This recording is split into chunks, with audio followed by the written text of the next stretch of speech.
All right. Welcome in, everybody, to the second edition of the Summer Soccer. We're halfway there. We're halfway through our Summer of Soccer 2025. We've finished the group stages for both the Club World Cup and the Gold Cup. And now, me and this delightful bunch of crew from the first round, from the group stages, are back to talk about the knockout stages. Because we have two different sets of the knockout stages. We have quarterfinals, and we have a round of 16. So we'll get into all this going forward. There's lots of teams, lots of players, lots of superstars finally coming back to the pitch. But first, let me bring in my team of superstars from the Belly Up Network. We're going to start with Hector Flores, my friend, my good buddy that covers nothing but football. And I'm going to say football, and there's a reason why, because this guy is just a football guy. Hector Flores from the Insert Name FC podcast. Welcome in, Hector. Welcome back. Yeah, it's great to be here, man. Yeah, and then joining us as well is Nik Gable, a writer and contributor for the Belly Up Sports Network. Covers a lot of soccer and everything else. Yeah, glad to be here. Glad to talk soccer, football, whatever you want to call it. Yeah, now I got to ask, is that a Brazil jersey you're wearing this Yes, it is a Vinny Jr. Qatar World Cup jersey. I think I got it on eBay. If you're looking for jerseys out there, eBay is like a sneaky good place to get soccer jerseys. I'm about to age myself in a heartbeat because I remember when eBay was the place, the only place to get jerseys. And then there was soccer.com, which, by the way, most people don't even use anymore. And then all of a sudden Amazon came out, and then all these other, places, and eBay disappeared, and now it's back again. I don't even know what to think anymore. There's now this eBay verification team. They actually keep his site. Yeah.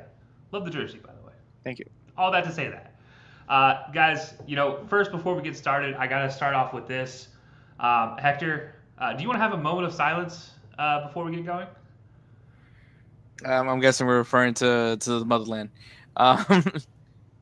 We are. Obviously, you want to explain that El Salvador did not make it through.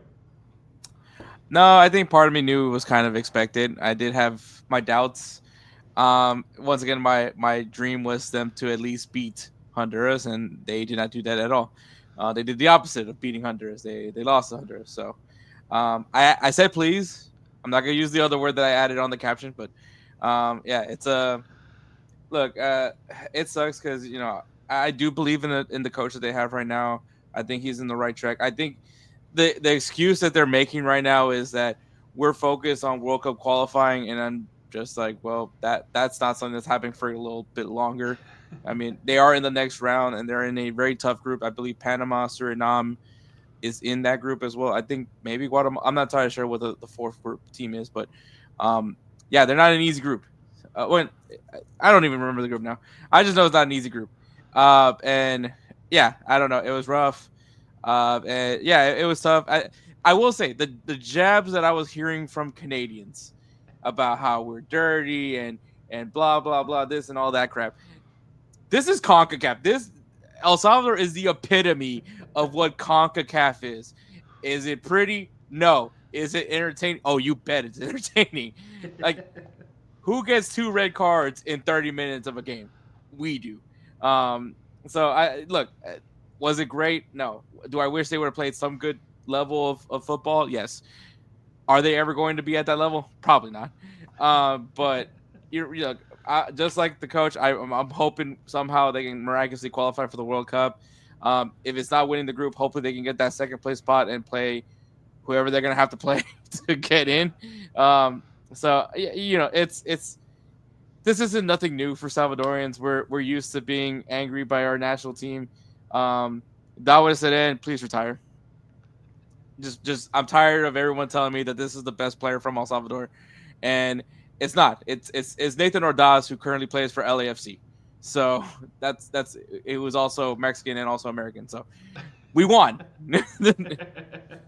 No, I wanted to start it there because honestly, it's a hell of a thing to root for. But before we get into the Club World Cup, before we get into all that, I just wanted to let you have your moment because you know what? It wasn't like they played terrible in the grand scheme. They weren't the worst team we've seen in either of these tournaments, and that's the most important thing. Also, Canada, they were down 2 guys. It was 9 guys on the field, and all you could do was get 2 goals. 2 goals. That's the best you could do. I'm just saying, there's some questions with this Canadian team, and I just want to point that out. And we'll get to those. Don't worry. Not in 2.5 hours, though, guys. Everybody stuck around for the 2.5-hour show the first time. I applaud you. Thank you for coming back. We appreciate it. This one's going to be much shorter. We don't have to go through 60 teams to get there. This one, we are halfway there, as I said. So we are at the 16-team mark for the Club World Cup. Now, with the Club World Cup, it has been a very intriguing tournament so far. We talked about this in the first show, where it was the setup for what is to come in the World Cup next year in the U.S., Mexico, and Canada. But this one specifically, this covers a lot of the U.S. stadiums that they will be using or trying to use, figuring it out. But there's been one thing. I think we can all know where I'm going here, but there's been one thing from this tournament so far that has been on everybody's radar. It's been on every conversation. It's been on every media source, and including Twitter. We're talking about the weather. Who would have thought the weather is going to be the thing that is the takeaway from the first group stage of the Club World Cup?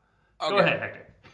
First of all, it's very specific who is complaining about the weather. Yes. I want to point that out because it isn't anybody that's based in the US. It isn't anybody that's based in Mexico. It isn't anybody that's based in South America. Hell, it's not even the teams from Asia and Africa and New Zealand. I mean, New Zealand had other things to worry about. But it was majority of the European-based teams that were complaining about the weather.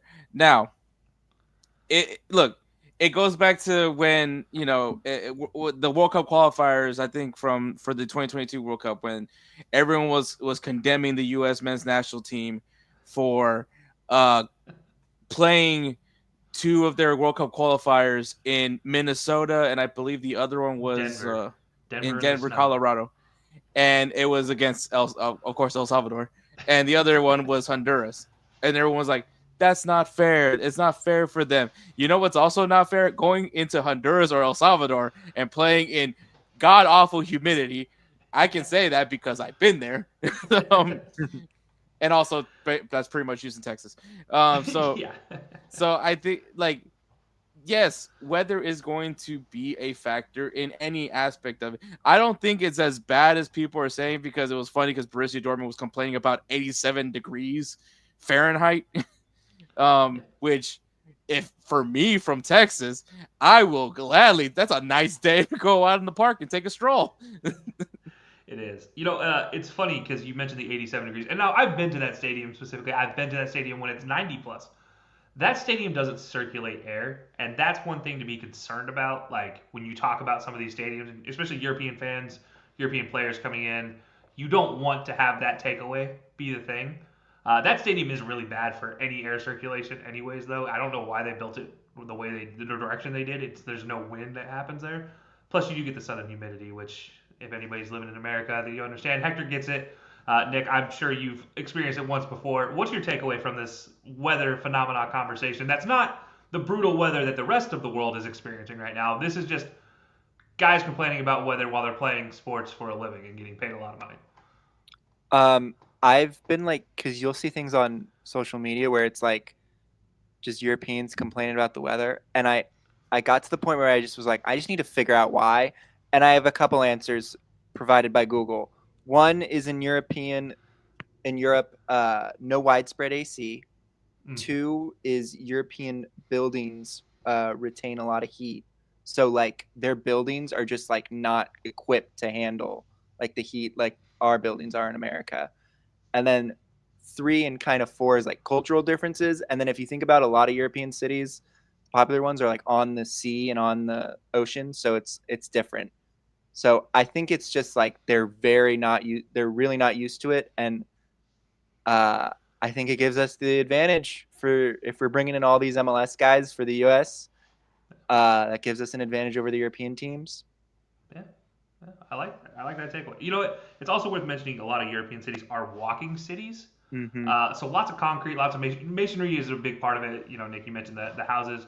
They also don't have a lot of insulation in their houses like American houses do, and that goes to the AC piece. Those things don't necessarily convert as much. It doesn't cost as much for a house to be built in England versus it does in Texas or Alabama, and those are 2 cheaper states in the U.S. So I think it is worth mentioning that. But I do just find it hilarious when Europeans are watching tournament games while on the bench for the team in the locker rooms, and then the South American teams that are here, as Hector mentioned, not complaining about the weather. No, they're out here showing out and showing up, and I honestly could say dominating in some of these cases.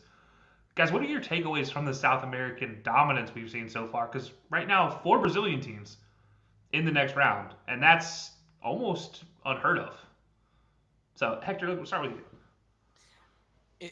Okay, look, I think people forget about how crucial South America is, especially in the European football aspect.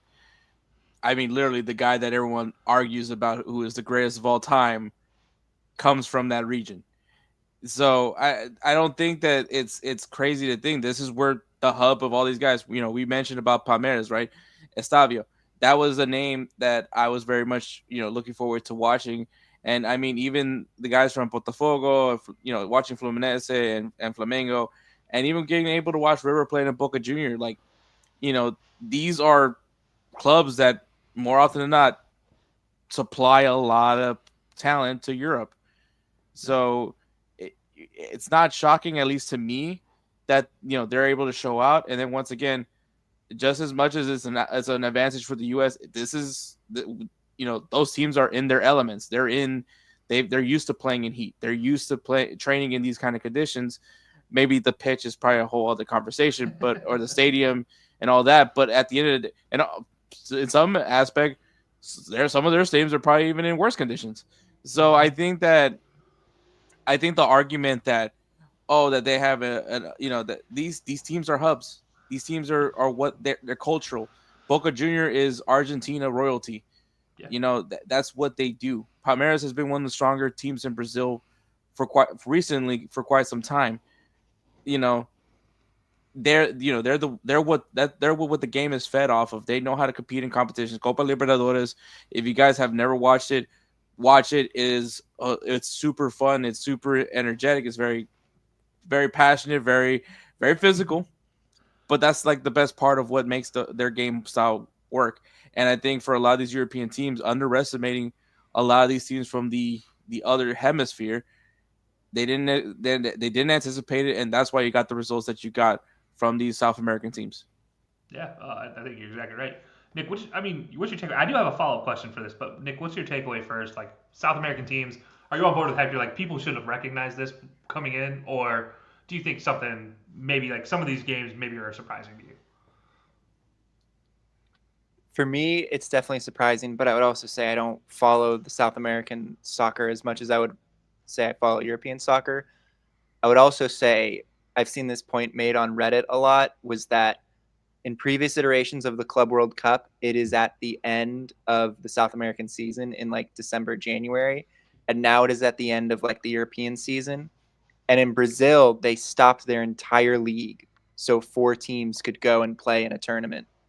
And I think it means probably just a little bit more to those South American teams, because maybe they themselves see themselves as like a little inferior to the European teams, because the European teams are the ones who are taking their players younger and younger, it seems. I just saw like a clip about former Brazilian striker Adriano, and he went to Inter at like 21.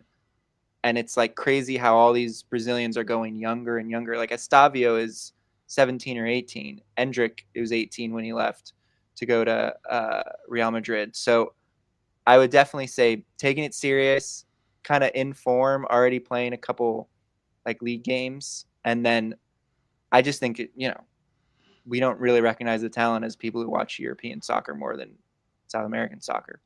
Yeah, no, that's fair. I get where you're coming from too, because if you don't watch it, I'm like Hector. I do watch the Libertadores, and I do keep up with Brazilian soccer. Like I know, for example, Ronaldinho. He played for both Fluminense and Flamengo in his career, which is a huge surprise. Not very many people will ever do that in their career. More flag facts from we'll get those later. Don't worry, guys.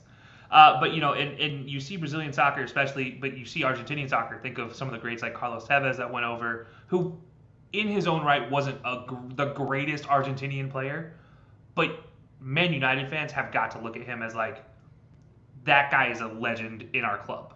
If you don't, I don't know what you're looking at because the guy was absolutely crucial to you running the title while even there were some greats there.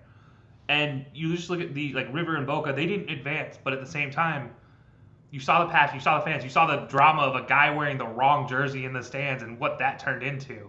And that's in America. That's not in. Think of how passionate these fans are in their home country. Now, I do bring up River for a reason, though. I'm sure the heat got to Marcos Acuna just a little bit in this one.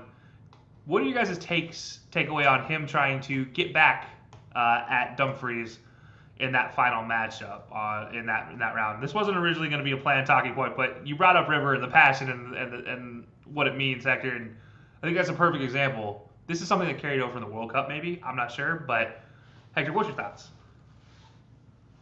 I can't wait for the next Netherlands versus Argentina match. I think that it's a rivalry that I don't know if the rivalry is a word yet for it, but you can see how intense that game was. Very intense. That was Argentina plays with a very physicality. A lot of people, like, I think when they think of Argentina, they think that it's like this beautiful flowing style of play. No, it is very much ugly. It is very much physical. It's CONCACAF but with flair. In all an aspect of it. If you guys want like the whole beautiful tiki taka, all that stuff, that's Brazil. Yeah. Once they figured that out at some point, I think Ancelotti can probably be the guy for that. But Argentinians have always been very physical players. I can tell you that for a fact because from my time working with the Houston Dynamo, I saw a lot of Argentines, and those guys are dogs. And so they play with a certain physicality, and if you're not ready for it, you're gonna get mad. And I think that's what we saw from the Netherlands game. And I think Acuna I think there's just still things left to be said from that. Even though they technically got the last laugh, right? Netherlands still hasn't won a World Cup, and Argentina got to lift another one, especially one for Messi. So I think that it's funny, despite all the positivity you can say for Argentines, no, they're not. Their pettiness is still very strong, and I respect that. Yeah, I agree. Nick, did you have any thoughts on that the Acuna moment or any of the South American passion maybe overflowing in some of these? By the way, River with a red card in that last matchup because of that. Other than I just can't wait for the soccer gods to give us the Netherlands versus Argentina in like the round of 16 or the last 8 in the next World Cup next summer. Not really. I do think it's interesting. Like, there was a lot of like concerns about who's going to go to these games, and at least for the South American teams, and we might talk about more other countries like in Japan, there has been a big attendance figures for these South American teams, and maybe a little less so for the European teams. Maybe not Real Madrid, because I think there's just so many Real Madrid fans everywhere that it's like you could go anywhere in the world and there'll be like 100,000 Real Madrid fans. So, yeah. There's a few countries that are purely Real Madrid fans only. Mm-hmm. There is no conversation of Barca in those countries. So this is not one of them, Hector. The U.S. does split pretty well between Barca and Real. But just for the posterity's sake, Real set up an academy in the U.S. first before Barcelona. Although Barcelona did turn out the first American and Mexican players before Real Madrid. It's just not Real Madrid's identity to actually use their academy. It's just no, not at all. By the way, one of those, the one I can think of, he ended up as a Liverpool academy player after he left Real Madrid. Anyways, random fact. It's not fun facts with flags though. We're not there yet. But there are some more fun things to talk about here before we get into the breakdown. There were some fun teams to watch. I obviously referenced one of them in Auckland. Not because of anything to do with what you saw on the field for the most part. But they did take the over, and they did beat the over in the how many points will you get in this group. They did get away with a draw, getting 1 point out of the group. So, is that shocking for you? By the way, drawing with Boca, who, for what it's worth. Is that shocking to either of you that Auckland come away with a point? Yes. Yes.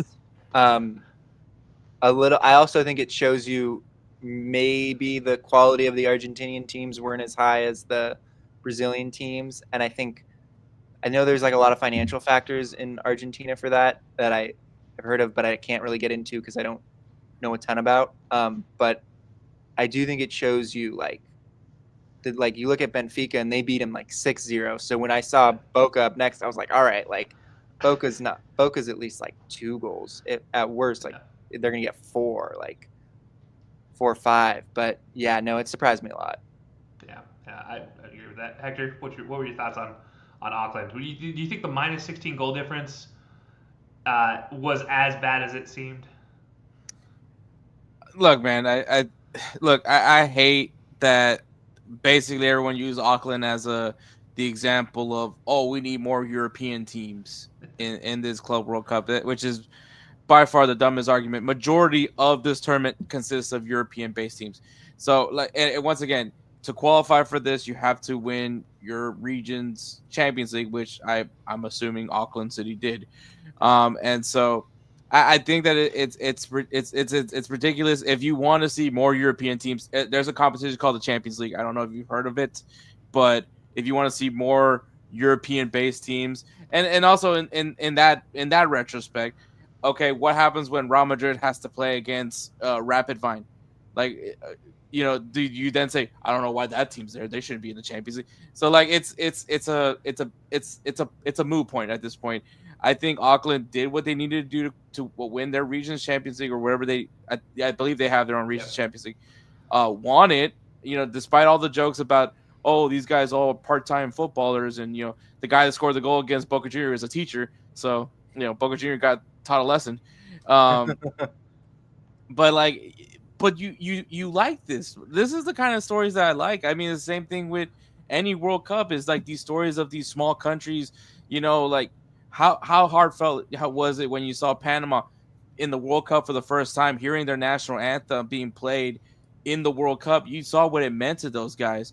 Like, do they expect to go out there and win the World Cup? Probably not. But for their country, and I mean, I go back to the 2006 World Cup when Ecuador made their first ever appearance for the World Cup, and the thing, not only that I love the images of the players, but the fans that were able to go to Germany, and then even getting like a little shot of families watching the matches in their homes, and you see them just crying. They're not in that atmosphere in there, but they feel the sense of pride. There's a pride in there. There's an Auckland City fan watching this saying, hey, my team is going up against, Bayern Munich.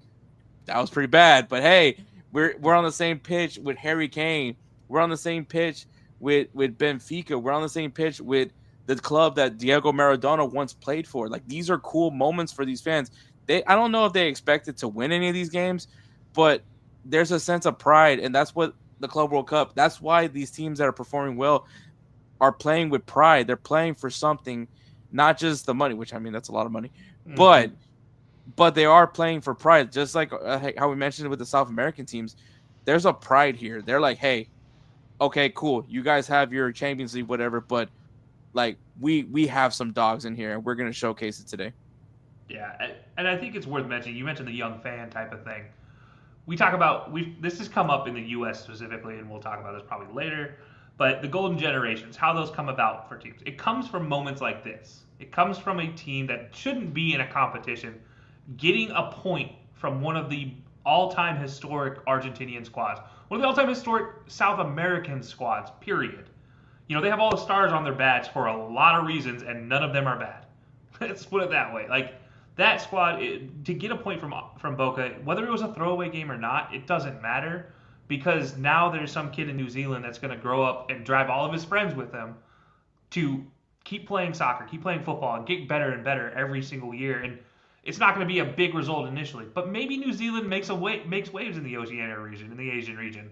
Those are always a possibility, because now you don't have Australia in the same region. So now there's more opportunities for New Zealand as a soccer country, football country, to grow. And I think that's fun for those. Also within my fun teams is Mamelodi Sundowns. I just loved what they did, and maybe has one of the most surprising players so far of this tournament. His name is, now Hector, you might need to fix my pronunciation, but Lucas Ribeiro Costa. Good job. Yes. All right, we're somewhat close. I mean, I wasn't expecting you to say Costa, so I mean, Thank you. I appreciate that. No, after Diego Costa, I don't say it that way anymore because screw that guy. But no, I look at him as one of those players that maybe has an opportunity, maybe he makes an impact in a tournament like this and can move on. Were your guys' takes for Mamelodi interesting? Did you thought they were worth would you put them as a well-deserved competition or competitor, or kind of like an Auckland FC participant in this? Nick, what's your thoughts on that?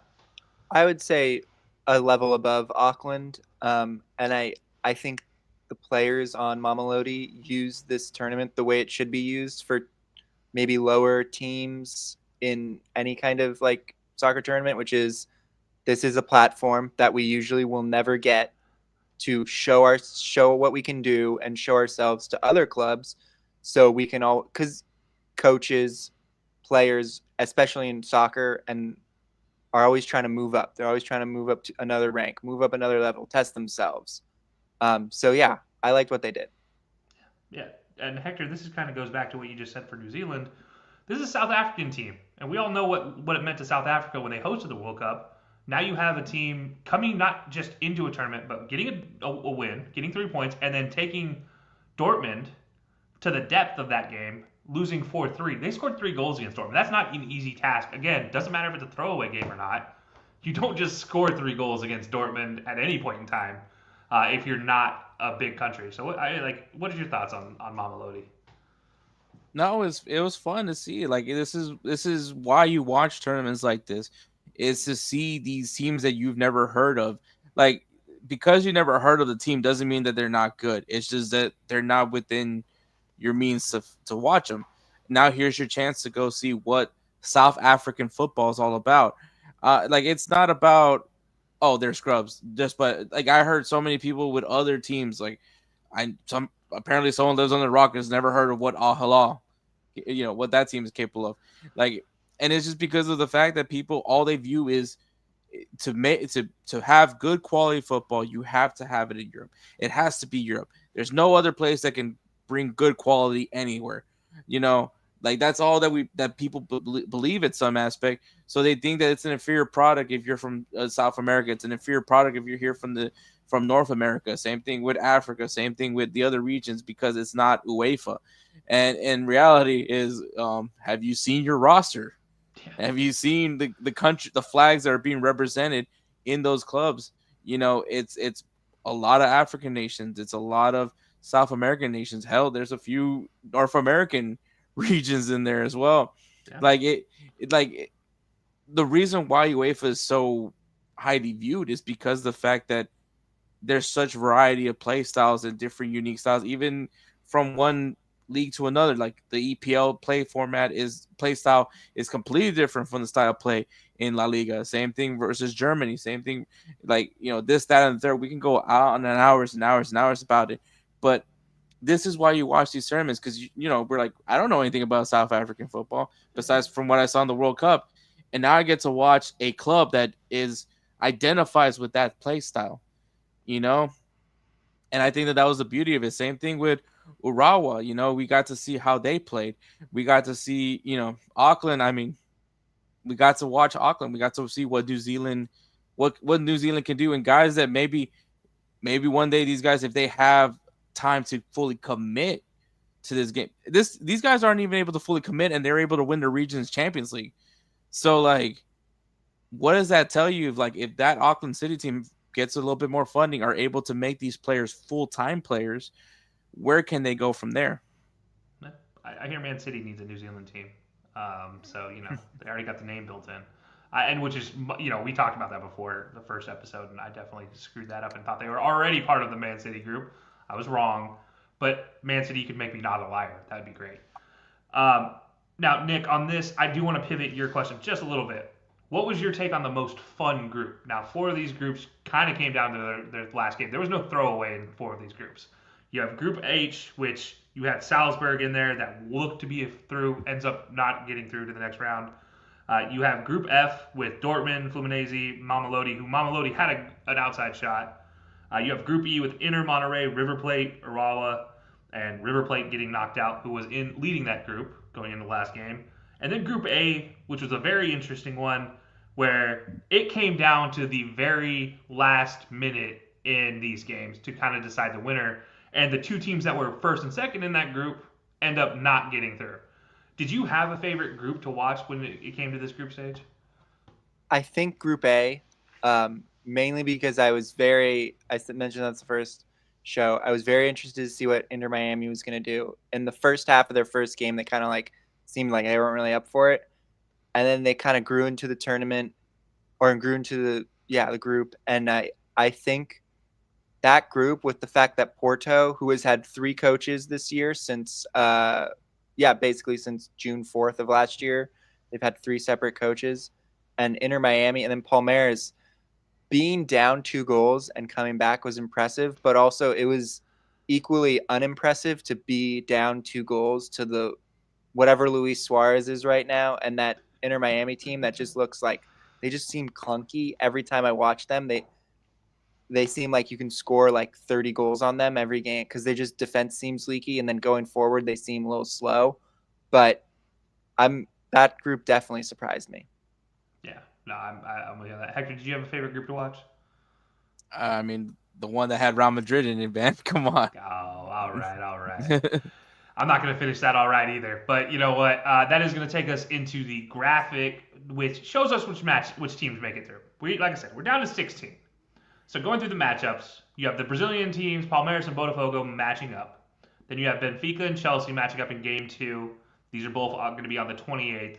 PSG, Inter Miami on the 29th. You have Flamengo and Bayern Munich also on the 29th. That's going to be the night game, matching up against each other. Inter Miami, my bad. Whoa, hold on. Inter Milan, they really need to go back to the old logo. And Fluminense as the first matchup on the 30th. Man City and Al Hilal as the second matchup on the 30th. Hector's Real Madrid taking on Juventus, probably the most exciting matchup here, and not named, or at least as far as non-Brazilian included.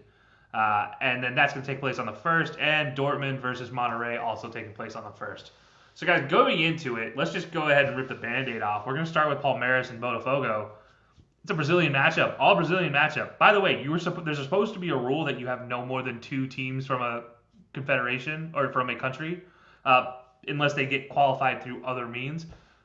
These Brazilian teams got qualified through the other means, and that's the most impressive part. Is all 4 of them make it through, and here we are, matchup of 2 with the potential to match up against another Brazilian team in the next round. First of all, Palmeiras, Botafogo. What are your guys' thoughts on this matchup, and who you guys have winning this one? Nick, we'll start with you. I have Palmeiras. I like their talent. I like Victor Roque. I like Estavio. I had no idea. I was watching the game, and I was like, Facundo Torres? Didn't he play for Orlando City? And so I like seeing him out there. And then let me go to the notebook. Who is their midfielder? Ricard Rios. He starts for Colombia. Despite looking not 100% great in a group that seemed a little more manageable on paper than Botafogo's group, I'm going with Palmeiras. Yeah. All right. Hector, what are your thoughts on this one?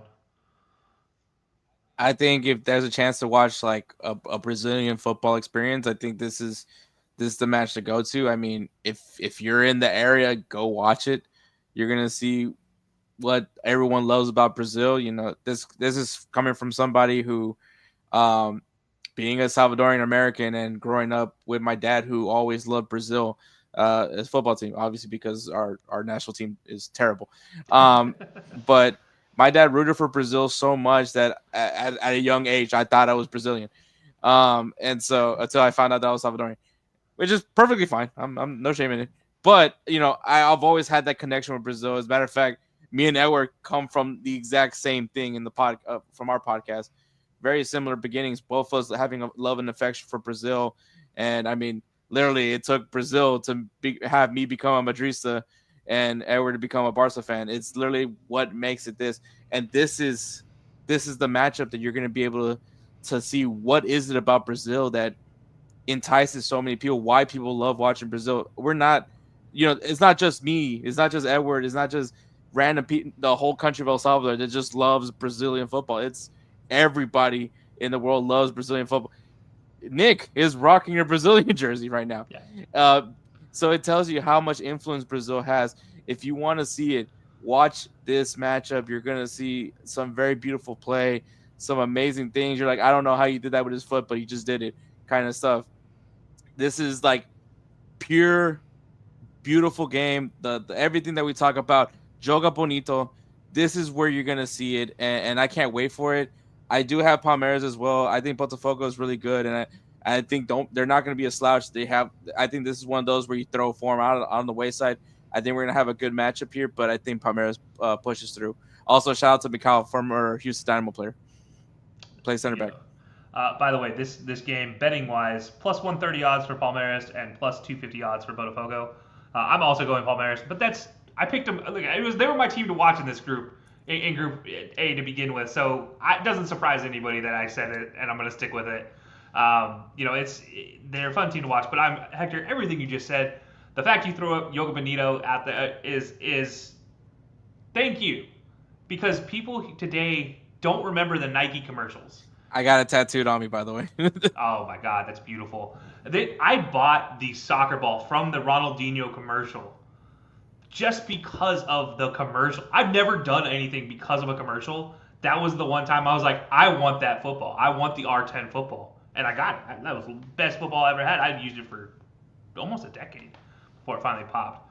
But yeah, no, look, Brazilian football is a fun thing to watch. I highly suggest it, just like Hector said.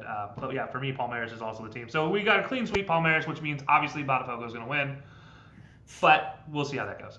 Next up is going to be Benfica versus Chelsea. And now, this is a European matchup again.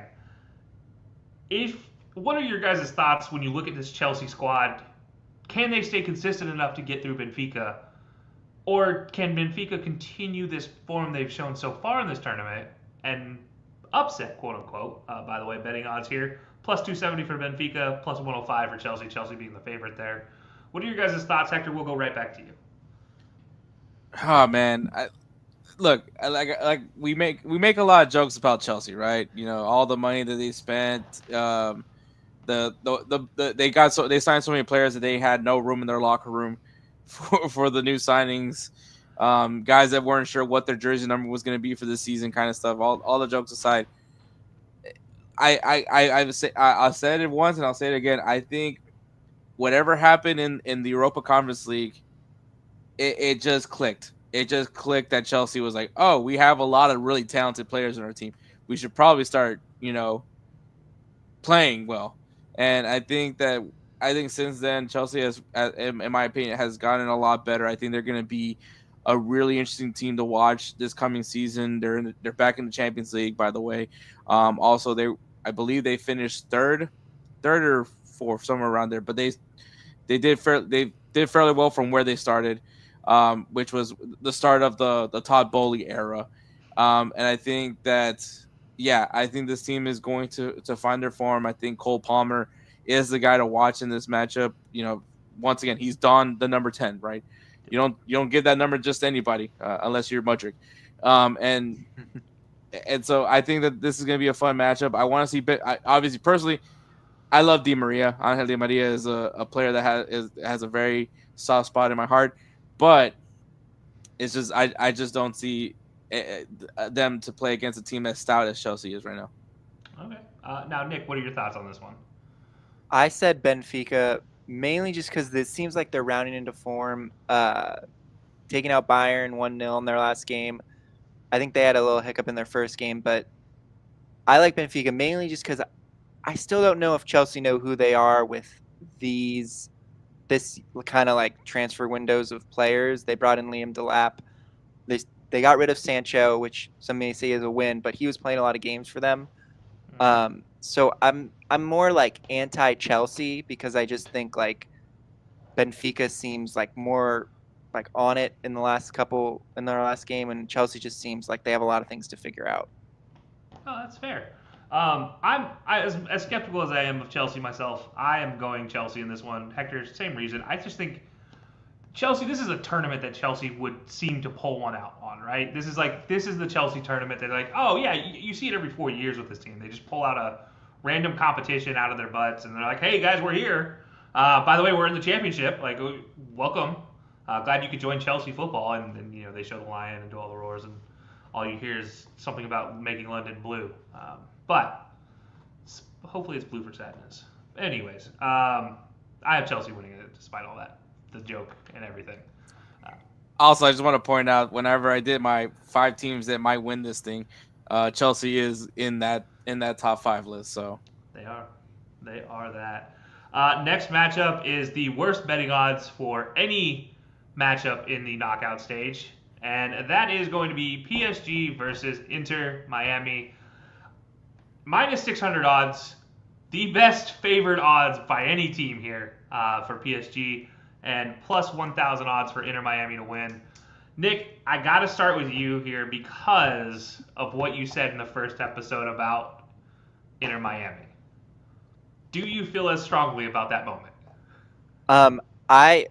I would have felt a lot more strongly if they had come out on top and played Botafogo, just because PSG are PSG. And even though Botafogo beat PSG, I still think if you play that game 10 times, PSG wins like 7 or 8 of them, and these Botafogo. But I don't think they're going to be able to take out PSG. I think the style of play PSG plays is a very young, up-tempo style, and Inter Miami want to hit you on the counter, but PSG are just so quick that it's almost impossible to hit them on the counter without really fast players.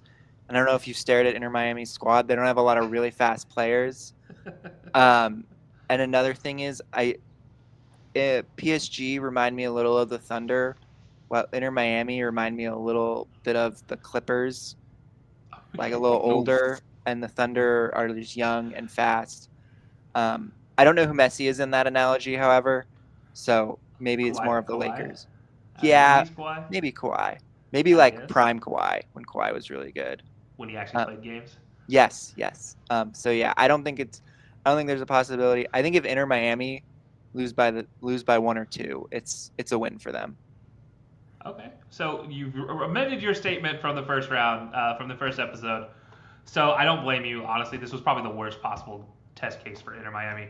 Now, Hector, are you going to be going for Inter Miami, or are you going PSG here? Oh no, it's PSG. I mean, look, everyone can say that, yes, they got Sergio Busquets, they got Jordi Alba, Messi, Luis Suarez, but who knows them better than Luis Enrique? And I will tell you right now, as of right now, I think he's currently has the title of best coach in the world. I think that there's who are you thinking? Who are you thinking? Because I was thinking about it as you said it, and now I'm like, I don't know who would actually. Man City got ran through last season, so I don't think you can use that guy. I mean, there is a pretty good coach in red on Merseyside, but I don't think anybody's certain about him just yet. Hey, as a matter of fact, the guy that coaches PSG right now, I think took care of business over a huge upset on that one. He did. But yeah, I think that's another element that maybe not many people are discussing is Luis Enrique's familiarity with Messi, with Luis Suarez, with Jordi Alba and Sergio Busquets. And also, this Miami team is pretty old. Yeah. So, I mean. Yeah. It's funny. We talked about both of these teams ad nauseum in the first episode. And it's worth mentioning, PSG is still one of the youngest, most talented teams in the world, coming off the Champions League. Does that give them a lull when you get to the knockout stage? Probably not, because guess what? They rolled in a whole new second lineup that can still be just as good in anywhere else in the world. They're probably a top 7 team in the English Premier League with just second squad players, which is an insane thought. And so they're going over to Inter Miami, and like everybody said, Inter Miami old, slow, insert phrase here. You're not playing on a small pitch at all in this one either. So you don't get that benefit. I'm also going with you guys. PSG, I don't think any surprise. And also, if you do want to hear more about Luis Enrique, go check out Hector's episode. I did feature on that. We did talk about Luis Enrique in the Champions League roundup and talk about everything he did and how great of a coach he actually is and how I agree with Hector, even though I made a big show that I maybe don't agree. I do. Luis Enrique might be the best coach right now, and I don't think he's second. For Inter Miami fans, Messi, that's something you can look forward to is Messi. Messi might do something. Messy. A game that I'm a little more excited for, despite the long odds. Flamengo versus Bayern Munich. Flamengo plus 410 to try to get a victory. Bayern also in the negatives. That means they're a huge favorite in comparison. Minus 165. All right, guys. Let's rip the band-aid off here. Flamengo, Brazilians, flair, squad, amazing, historical Flamengo. Hector, is that enough to get over Bayern, or is this a Harry Kane show you expect? I'm actually going with Flamengo. Oh, perfect. There we go. I think that, hey, talk about a team that was in the locker room during, while the bench was in the locker room during the first half. I mean, they have the night game, but you never know. Maybe 70 degrees might be too hot for them. So, yeah, I think Flamengo once again, they're in their element. I think the Flamengo fan crowd will be very much prevalent, especially when we're talking about the knockout stages. But I mean, Bayern Munich, I know they have a fandom here in the U.S. It's just I don't know, man. It's like I like this team, but I think Flamengo has a certain mentality, and there's a lot of pride for Flamengo right now, and I think they want to take advantage of a team that considered whatever temperature it was that day for Bayern Munich to be too hot. I think they want to take advantage of a team they might think they're soft right now. Okay, all right. Nick, are you going to be sambaing with Hector on this one, or are you going with a little bit of German Oktoberfest styling on this one?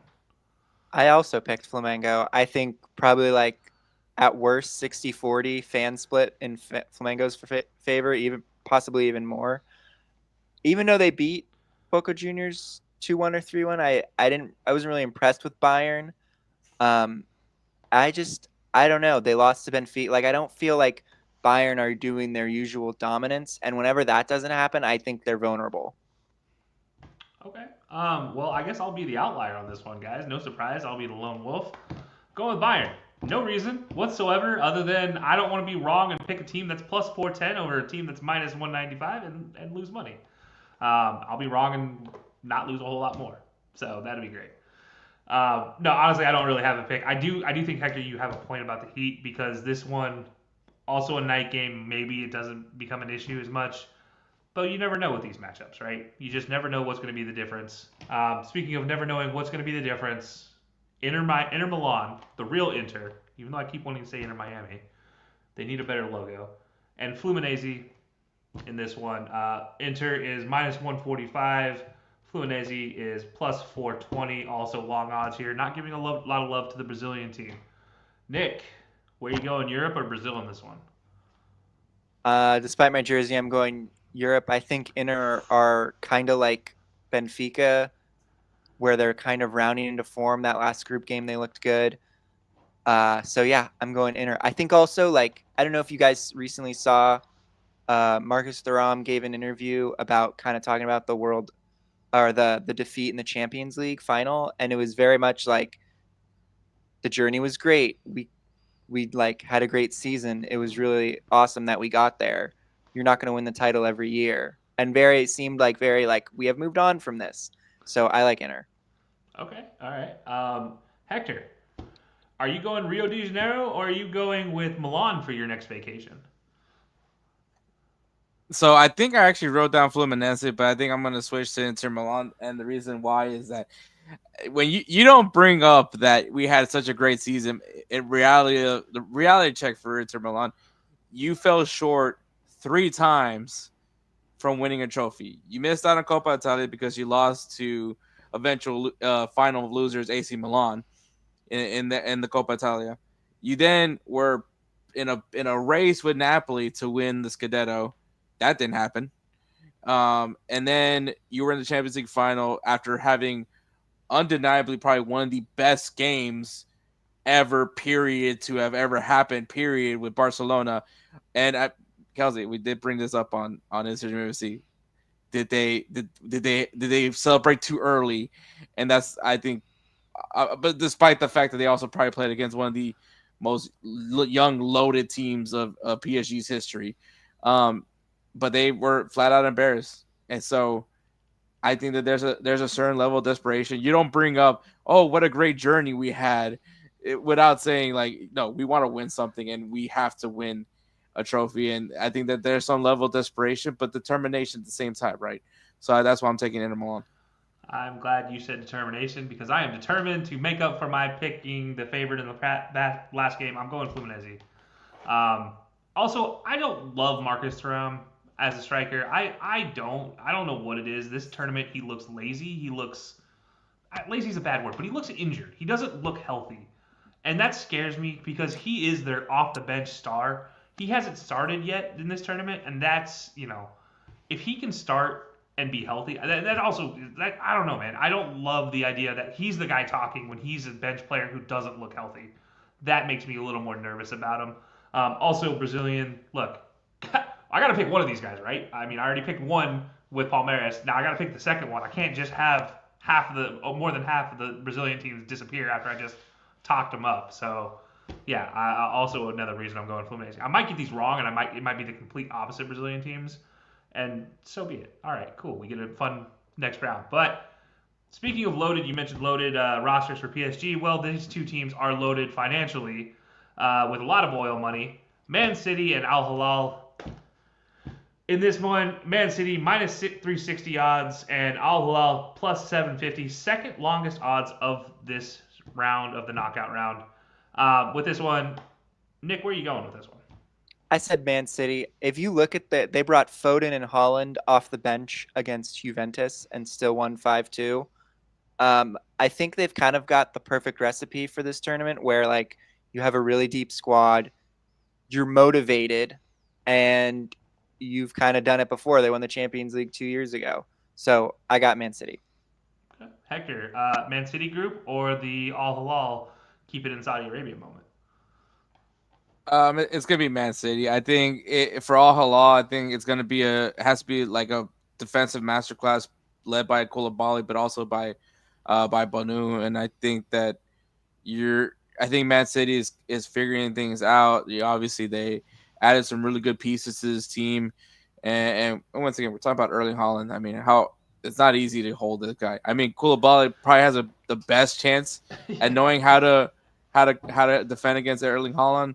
But I just don't think this version of Koulibaly can do it this time again. That's 100% fair. So two Man Cities. Let's go and make it a 3 clean sweep for Man City, which again probably means that Al Hilal wins. For you bettors out there, just maybe hedge your bet on that one since we all picked the same team. That doesn't normally bode well for the options going forward. Hector, we're going to go ahead and start with you on this one. I'm not going to give much of an intro. Real Madrid minus 165, Juventus plus 450. Probably the best matchup here that's not Brazilian based. And maybe the best matchup if you talk worldwide class and conversation and following. Who you going, Real Madrid or Juventus? There's something about you. Yeah, of course, I'm not picking Juve. I'm picking Real Madrid, man. I think the Salzburg game. You see more and more as the competition moved on from the draw against Al Hilal to then going, having a red card and still being able to beat Pachuca. I think still very soundly, and then going into that Salzburg game, and I think Xabi Alonso's tactics is getting very much implemented. You're starting to see the fluidity. You're starting to see the passes happening. This is kind of where you don't want to see this Real Madrid playing, because last time Real Madrid looked very fluid. Well, I mean, Kelcey unfortunately had to be on the receiving end of what happened to them. Yeah, we're not going to talk about that. So, yeah. Real Madrid. Red card for Sergio Ramos should have happened. Stand by that. That was the first time around. I'm talking about the second time. You're talking second. Okay, yeah, no, forget that. Never mind. I definitely don't want to talk about that. I'm talking about the chair days. God. All right. Moving on. Nick, what are your thoughts on this one? Real Madrid, Juventus, and bonus question for you because I already know Hector's thoughts on it. But will we see Kylian Mbappe? I thought Xabi Alonso said he was available, and on FootMob it says he has like a fever and he's doubtful. So it usually means he didn't play in this last game because he didn't need to play in this last game. So I do think we see Kylian Mbappe. I think he maybe comes off the bench. I don't think they're going to rush him into the starting lineup right away. And yeah, I got Real Madrid. I think from everything Hector said, like the tactics, you can kind of see the vision. So yeah. All right, fair enough. By the way, I want to mention we talked about Man City last one. Has a lot of experience playing in the U.S. Real Madrid also has a lot of experience playing in the U.S. However, not as much as Juventus, which I do think is important. In recent years, Juventus has played more in the U.S. than Real Madrid. Also have 2 Americans, so why not? Why would I not pick this as Juventus? Because again, I'm trying to help the bettors out here. Maybe give them an opportunity to not bet with me, bet the other way. But yeah, I'm picking Juventus. I like Juventus in their attacking style. I also like how quick they can be, and I'm still not sold on Xabi Alonso despite everything Hector said. And it's not a Xabi Alonso issue. It's a conversion of tactics issue. I think what he wants to do, he's dealing with fight from the Real Madrid legends in the front office that don't want to see those changes be made yet. And I'm not talking the players. I mean the legends that have been there for 86 years running a team as a family business. Those are the kind of problems he's going to be facing. I don't know if it fully adapts to this tournament. I would say if this was the next year, a second year in this, I'm picking Real Madrid 10 out of 10.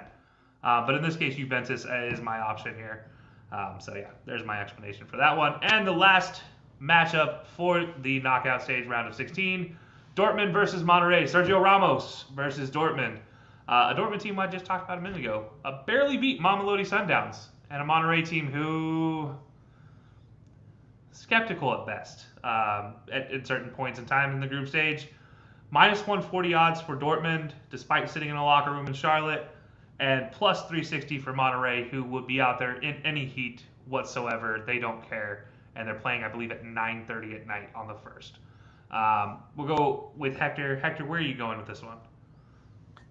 Look, I said it. Monterrey was a team that keep an eye on because they're gonna have a very good showing at the stadium. I think there's a lot of BBB fans here in the U.S. I'm not trying to take anything away from them, but there's also very much a lot of Monterrey fans. And I said it once and I'll say it again.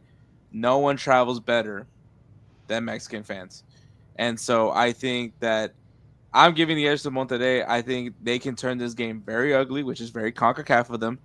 And I think, once again, and Sergio Ramos is very much just has been embedded into this style of play, and I think he very much loves the style of play right now over there in Monterrey. Yeah, he is the pinnacle for that team. Everything flows through him. I guess he's the crux in the wheel. Nick, what are your thoughts on Monterrey Dortmund? Are you going to go with the German Americans based in Dortmund, or are you going to go with Monterrey? And a lot of the fans are going to show up for Monterrey. I'm going with Dortmund I just think they're the better team. I think they're like a couple other teams. They're kind of rounding into form. They've played better throughout their group and more consistently. And also, I want to see the Bellingham derby if Dortmund win and if Real Madrid win. So, yeah. All right. That's a good reason to have. For all those positives, I'm not going with Dortmund. But they have put a lot of money into growing in the U.S. To Hector's point. I don't think it gives enough, but I will say I went to a Dortmund-Liverpool match in Charlotte, ironically, a few years back, and it was half and half, and that was the most surprising thing. It was completely filled half and half, and there was a few Dortmund fans sitting on the Liverpool side that snuck in. So a lot of fans do carry for the Dortmund side. Monterrey is going to be rambunctious and awesome to watch, though, so that's why I have Monterrey myself. All right, that's the Club World Cup, guys. Here's the second tournament. By the way, I promised to not make it 2.5 hours. We're on pace, guys, to not make it 2.5 hours. So don't worry, we got this. This is our second half. There's still a chance, guys. There's still a chance. There might be some extra time here is what might happen. We might get some extra time and maybe even some bonus time. Nothing like 2 red cards in 30 minutes, and then at the end of the first half, a coach getting a red card as well. Yeah. Let's hope for none of that going forward. And we're going to talk Gold Cup. Now, unlike the Club World Cup, guys, the Gold Cup is country-based. There were only 16 to begin with, and now we're down to 8. So half of the teams of the Club World Cup, which is nice for us because we don't have to talk about 16 teams. We only talk about 8 countries. And you look at this as a very intriguing potential. There was a possibility we would have a USA-Mexico match in the quarterfinals, which is what the 8 teams are called now. I'm glad it didn't happen, but that would have been the first time in Gold Cup history that could have possibly happened. However, what this does mean, based on the bracket, U.S. and Mexico opposite ends. You have Mexico taking on Saudi Arabia, Panama taking on Honduras, Canada taking on Guatemala, and the U.S. taking on Costa Rica. Opposite ends of the tournament of the group or the bracket for U.S. and Mexico. However, Canada is on the U.S.'s side and Panama on Mexico's side, which for Panama and Mexico, that'll be an interesting matchup potentially. On the U.S.-Canada side, is that our expectation for the next round? Are we expecting a USA-Canada semifinals? Is that what you guys can imagine? Do we get Jesse Marsch versus the U.S. men's national team? Do we get to see all of those fun moments? Hector, what are your thoughts on that? I think that's what we all want to see. I think that's what everybody's. I think Jesse Marsch has said a lot of stuff. I think respectively so. I think he took a lot of jabs at the U.S. men's national team. Once again, despite not having Alphonso Davies, still brought in a very good roster. Jonathan David has been kind of a disappointment so far, and obviously wearing the captain's armband. But even I believe his little brother is even playing alongside him, and still not getting the results you're hoping for from the guy that currently is a free agent and is looking for a new home at some point. And so I think that there's a little bit of pressure on them. I think hopefully they're not looking over Guatemala. I don't think that they're going to be an easy matchup because if they are already looking ahead at the USA matchup, I think that's going to be the recipe for the downfall for Canada. Yeah, I'm glad you went there because that's really what I wanted to dive into with this is, Nick, do you think this is a trap game for both, not just Canada, but for the U.S. as well, where you have two teams looking to prove themselves? Look, Canada, best goal differential of any Gold Cup team, despite a draw. The U.S. clean sweep through the first round. Are they looking at these first matchups as, they're a speed bump? Or do you think these two teams are focused in on what they have to do first to get to the Canada-USA matchup? Where do you think this goes, Nick? I think both of them are pretty focused. I think with the U.S., because it's a lot of guys who aren't and haven't necessarily been maybe not promised, but checked out a couple 2026 projected World Cup USA rosters and seen their name on it. There's a lot of motivation for the U.S.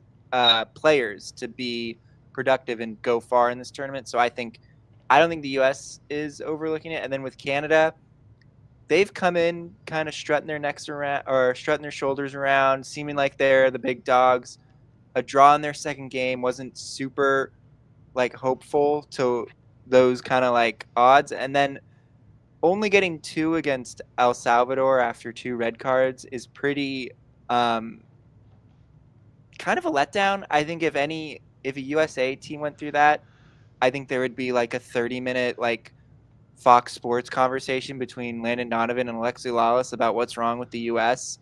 because they only scored 2. So I think if it's going to be a trap game for anyone, it's going to be Canada over the U.S. because the U.S. is, despite what people are saying, there's a lot of stats, and I can get to them later, about how the U.S. is actually playing really well, just not converting their chances.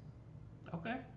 Hector, obviously with that, he brought up El Salvador, and you brought it up earlier, and I told you we were going to talk about it later. Canada, El Salvador. Let's just rip the Band-Aid off here. What the heck happened to Canada in that game? Because I think everybody's right. You're down 2 men. You need to score more than 2 goals. No, it doesn't matter what the situation is. You're Canada, and you're up 2 men. You should score more. Hector, what are you you mentioned Jonathan David not being there. Is that the problem, or is there more? John Davis just not being clinical, and I think that it's the issues that we saw from the Curacao matchup. Yes, it was a 2-2 draw, but I don't know what's I honestly have no idea what's going on with Canada. Are they just looking too far ahead?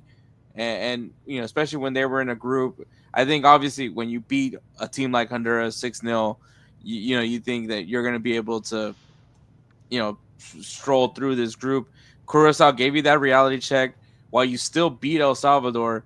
A lot of people are wondering, did you really beat El Salvador? Because my synopsis from the game was El Salvador is gifting them this game, and Canada still isn't able to finish it off. At some point, give props to El Salvador being able to be as stout as they could on defense, not being able to really make any opportunities. But aside from that, still being able to do enough defensively, despite being down 2 players throughout the match, and Canada only being able to put out 2 goals, and it was 2 goals off of just really just bad mistakes that came from El Salvador. But aside from that, yeah, I think that there are some questions for Canada. Are they really taking this competition seriously? Is maybe one of the first questions I think of. And with Jonathan David, he needs to produce. Yes, he scored a goal finally in against El Salvador, but when you hear that 6-0 win against Honduras, you would think Jonathan David's name would be on that score sheet, and he wasn't. No. So I think that there's some questions in Canada. I think Jesse Marsch is putting too much attention on this team because every day he's got to have some statement to make. So, which I'm fine. I'm fine with a petty Jesse Marsch. This was a guy that I wanted to lead the U.S. men's national team, so I have no qualms with him being so petty about the U.S. But at the same time, man, you gotta you gotta handle your own stuff, and I think if you're playing like that against like a team like Guatemala, who's going to play very physical, just as much as we saw it against against El Salvador, who's going to be very physical. Only difference is they have a goalkeeper. I think that this could be one of those matches where you better hope you can slide one in on Guatemala, because if Guatemala finds their opportunity, they will make you pay.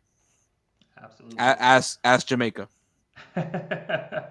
Now, Nick, I'm going to give you a different question here, because the path to the cup for the big three, they're very different. Mexico faces Saudi Arabia in the first round, potentially Panama in the second round, and then potentially the winner of the USA-Canada match. Canada faces Guatemala, the winner of USA-Costa Rica, and potentially Mexico in the championship round. And then the US-Costa Rica, potentially Canada, and potentially Mexico in the final round. If you pick one of them, if you were the manager, which one are you happy to have the path to? Because there's a couple potential pitfalls in every single one of these groups. Who's your easiest path and who's your hardest path here? I would say the hardest path is Canada, and I would say the easiest path is Mexico, even though I don't think any path is easy. I think Saudi Arabia was tricky. They were a tricky team for the U.S. to go against. Seems like they maybe play more up to competition and then maybe down to competition when they play against Trinidad and Tobago, and I think they'll play up against Mexico, and Mexico hasn't been blowing the doors off of anybody by no means. So it's not like they're like storming through this Gold Cup yet. And then Panama, they've been getting a lot of goals. Panama's been scoring. So if you're Mexico, you're not going to score one and beat them. Now, after I say that, they might beat them in the semifinals 1-0, but I digress. I do think it is Mexico who has the easiest path, and probably Canada who has the hardest path, because the U.S. has been good. And when we get to the U.S., I'll go with some stats. I'm ready for those. You've teased them twice now. I'm ready for the stats. We'll get to them in a second. Hector, what are your thoughts on this one, though? Who has the hardest? Who has the easiest path?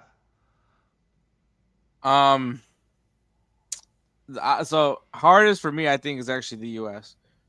I think a Costa Rican team that's looking to prove themselves, and I think part of them, I think some of these Costa Ricans are feel like we should have been on top of our group. I think the way they were playing, they were very well. Obviously, Keylor Navas, it's kind of like having Chris Kyle out there when you're roaming the streets of Fallujah. You just feel safe, that you can make no mistakes there.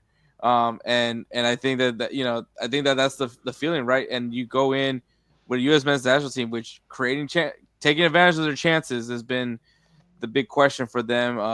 I wonder, do you keep Ajiman out there, or are we going to see, is Damian Downs available, or I think Haji Wright is actually done for the tournament. Yeah, he's returned to his squad. Yeah, he's out. So I don't know if Brian White is on the roster, but I mean, if there's a time to see the leading goal scorer from the Vancouver Whitecaps, maybe this is the time, because I think that 9 spot is something that needs to be addressed at some point. But yeah, I think that they have a little bit of a challenge. You're going to go up against Costa Rica team, once again, I think has a lot to prove. Then you go against maybe Canada, but Guatemala is no slouch either. I think that those are going to, either way, those are 2 really good teams. Whereas Mexico, who I will say has the easier pathway, I don't want to say that, like kind of how Nick stated as well, but you're going up against Saudi Arabia, a team that you do have some familiarity with because of the World Cup. And then Panama, who, yes, they are a very good team, but Mexico has done a very good job of handling Panama in recent matchups. And of course, and if it's not Panama, Honduras, and I mean, yes, Honduras, it has, and some people should actually recognize this. Honduras has been kind of a massive thorn to Mexico, but Mexico still prevails because at the end of the day, for me, when it comes down to CONCACAF, Mexico competes. Yeah, I'm glad you brought up the Honduras thing. You also have to remember Panama. Panama is also a thorn in Mexico's side. Um, it's going to be interesting to see how this rolls out. I don't have a easiest path because I think based on the previous matchups between Honduras and Mexico and Panama and Mexico, those equal out to what I'm concerned about for the U.S. or Canada because I think for them, one of these teams is going to face a big three team in the next round. That's just the way it always works. You just have to deal with it and you have to get past it. Speaking of getting past it, there's been a few players being able to beat everybody on the ball. There's been a few people not letting anybody beat them. And then there's been a Keylor Navas who is an absolute wall. Who are your guys' top 3 players so far, just from the group stages? They did release the group stage 11, but we'll not talk about that if we don't want to. We can just talk about who your guys' top 3 are. You don't have to give a long explanation. Just who's your top 3? Nick, go ahead. In no order, I said Chris Richards, who's just been phenomenal at the back. I think he's been the U.S.'s best player.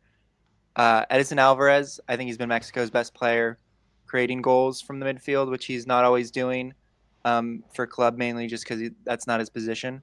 And then I said Tejan Buchanan, who's kind of filling in for Davies for Canada. Not that you can fill his shoes, but someone has to provide scoring threat from the wing, and he is. Yeah, Tejan Buchanan is a very interesting, not for your choices, but very interesting player in general for Canada. He's been that weird. He's like Kiki Quaresma, if anybody remembers him for Portugal for years. You wanted a lot from him, and you just haven't gotten it yet. Could this be the tournament? He continues. I mean, so far so good. He was named to the top 11. Hector, what about you? Who are your top 3? Chris Richards for sure. Like Nick said, best player on the U.S. men's national team. I don't think there's any doubt behind that.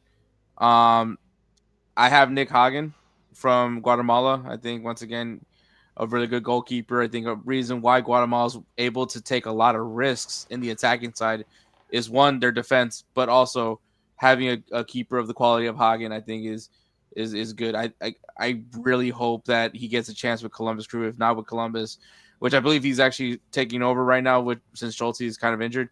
But if a guy that I want to see over in Europe at some point, it's Hagen. And then last, I mean, it's Keylor Navas. I mean, he's the MVP. I think should be the MVP of the entire tournament with the way he's been playing for Costa Rica. Yeah. Came out of retirement to play for Costa Rica, by the way. Yeah, I agree with everything you just said about Keylor Navas. You know, we got burned by I don't know how many people because we said Keylor Navas is an all-time great. Well, guess what? He's an all-time great, damn it. I stand on business. I'm gonna keep saying it. He's been the best goalkeeper in the tournament. It's not even close. Yeah. So he's my number 1 in my top 3. I have no order for the other 2, but he's my number 1 in the top 3. You guys both picked Chris Richards, which I love Chris Richards, but I picked Malik Tillman, and the reason why is without Malik Tillman, this offense sucks for the U.S.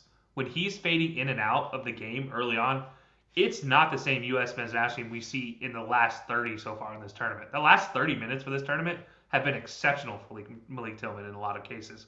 He looks more active. He looks ready to go, and maybe it's because of his training. Maybe it's just the way he flows in and out of a game. I'm not sure. Maybe the system's not set up for him early in the game, and then when they make changes, then it's set up for him. But it seems like Malik Tillman, as he goes, so too does the U.S. men's national team.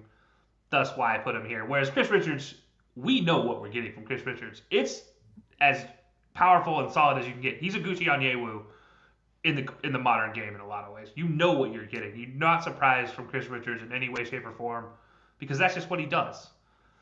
So that's why I went Malik Tillman for me because he's just been impactful in that situation. Chris Richards is not a wrong choice in my eyes either, but not for me. And last but not least, Christian Martinez for Panama. Look, he's been a maestro in that team. I mean, Columbus Crew guy. We talked about Panama as needing a player to step up, and for me, Christian Martinez is that guy that's stepping up right now. and showing why Panama is a force to be reckoned with and shouldn't just be scoffed at because they're getting matched up against, potentially with Mexico here. Like, that's the thing with Panama that is so intriguing is there are players looking and hungry to step up. They care. We talk about that a lot. There's a lot of passion. We talk Club World Cup. That Panama is all of that and then some because they're Panama. There's a lot of things to do with Panama that, from a U.S. standpoint, we're not going to get into the politics out of it, but there's some animosity from Panama to everybody else in CONCACAF from just a purely soccer standpoint because they've been the lesser dogs for so long. They feel like they can be better now. So yeah, that's my 3 as well. So yeah, there you go. Those are our top 3. Look, we all have no surprising picks in our top 3. Nobody shocked me with your picks, so I appreciate you guys not throwing me for a loop and maybe giving me a heart attack in this one. But potentially giving some people a heart attack as we look at the predictions in this tournament and the matchups. First game of the the quarterfinals, Panama, who is a minus 155 favorite, versus Honduras at plus 430. Guys, I just talked about Panama. I just bragged about them. Are you guys going to go with Panama or are you guys going with Honduras? Hector, I want to start with you because I'm excited to hear your take on this one. No, I mean it's Panama. I think that they're a very good team. Honduras, despite being able to beat El Salvador, that's not really a bragging point at this point. But this Panama team, they have so much to prove. I don't know how many more finals are they going to be at where they just can't win it. I think the last time they played, obviously they're focused on Honduras, but you beat Honduras, you might play Mexico, and that was the Nations League final, and all it took was just one little slip up, and that's what caused them to lose the game. A game that I felt Panama was very much the better team that day, and obviously it doesn't really matter if you're the best team. It doesn't matter if you have the best statistics in that game. At the end of the day, did you score a goal? And they did not in that game for a fact. But I think that they have gotten slowly and surely better and better to prove why they are one of the better teams in CONCACAF. Obviously we I mentioned Costa Rica at one time was considered in that big 3 because Canada wasn't even a discussion. And Panama's kind of starting to see that Costa Rica's slowly getting back in that conversation. They're like, we need to take advantage. We need to take advantage about it now. So if they can make a strong performance against Honduras and build off of that, I mean, this could be a really interesting Gold Cup. I like it. I knew I was going to love that answer. I was expecting a little more heat towards the Honduran side, but you know what? That's okay. I'll take it. Nick, what about you? Where are you going with Panama, Honduras? I said Panama. I think their attack is firing on all cylinders, and they're doing really well. Despite, I think they probably had the easiest group. I thought Jamaica was going to show us more. They didn't. I thought, I picked them to kind of surprise everyone, but nope. So yeah, I got Panama. Okay, all right, I like it. By the way, do we have the Fun with Flags image? I think we need to pop it up because I got a Fun with Flags moment for you guys. Panama's flag, which by the way is going to no surprise nobody that I am picking Panama. Panama's flag, the white in it is supposed to represent peace and purity. The blue is supposed to represent the honesty and purity that should govern Panama's civic life. The red originally represented the Liberal Party and was also symbolizing the bloodshed. So literally the opposite of the other 2 colors on the flag, and that's Panama's flag for you because I just thought that was hilarious, guys. That's my only takeaway. Picking Panama though because there will be bloodshed at this one. So that's my Fun with Flags. Only in Belly of Sports will you have someone throw up Fallujah and also learn about what the red represents in Panama's flag. Yeah, dude, it's hilarious. It's like the blue star is the purity and everything, but even the blue represents the Conservative Party. But it's not. It still symbolizes the ocean, which is not harmful at all. It's like, what are we doing, guys? Like, why is red just bloodshed? Like, what? Come on. Can we not do anything better than, hey, our flag was stained, let's make it red? No, maybe. Anyways, whatever. I hope there's bloodshed on the, not real bloodshed. I hope there's metaphorical bloodshed in the actual matchup. Yep, there you go. There's Panama's flag. So yeah, political and also supposed to be peaceful, but it's not peaceful. Go figure. All right, guys. Moving into the next matchup here, We are looking at Mexico and Saudi Arabia, two nations where their fans do know something about bloodshed for sure. If you watch a Liga MX match, it might even be on the field if you're a referee, so be careful out there, refs. Mexico minus 210, Saudi Arabia plus 600 odds. Guys, let's go ahead and rip the Band-Aid off here. Nick, where are you going with this one? Mexico, I think just too much, and Saudi Arabia hasn't shown me enough to say that they can upset Mexico. All right. Hector, which bloody history are you going with here, Mexico or Saudi Arabia? It's going to be Mexico. I think Mexico is going to be a really good team, and yeah. Okay. All right. By the way, Saudi Arabian flag, this is another bonus one for you. There has been so many fights for this flag that they don't know which color you're supposed to represent, whether it's red or white with the green or green with the white. They finally settled on green with the white in the last 10 years. Yeah. Progress. One was looked at as offensive to half the nation. The other was looked at as offensive to the other half of the nation. And they just said, you know what? Whoever wins this election is going to be the one that gets it. And that's exactly what they did. So congratulations. This one did not get resolved with bloodshed. This is the official flag. The opposite colors in the opposite locations is the other alternative. So there's your fun with flags. I'm not picking Saudi Arabia. I'm picking Mexico. I'm not dumb, despite the fact I am potentially on the spectrum when it comes to flags. So thanks, guys. So we all go Mexico here. No surprise for anybody. All right. Next on the list, we have Canada at minus 290 versus Guatemala with the longest odds in this round at plus 750. Hector, I'm going to start with you. Are we going Jesse Marsch? Are you going to do it? I'm not. I'm taking Guatemala. No, it's not because my nieces are half Guatemalan. No, it's not because my brother-in-law is Guatemalan. I just believe in this team. I think, everyone was counting them out that, Jamaica was going to be the other team that comes out of the group with Panama. And Guatemala, I think, had really good performances. Even with the way they played against Panama, I think was very well. I just think that they were a good team. They play. They're not afraid to play fight above their weight. I think they're solid. And I think it's a very complacent Canadian team right now. If they try to look too ahead of the future and not focus on what they're going up against right now, I think Guatemala could make them pay very handsomely. And also, not fun fact, Guatemala has just gotten better and better each time since being featured in the Gold Cup. They have improved every single time.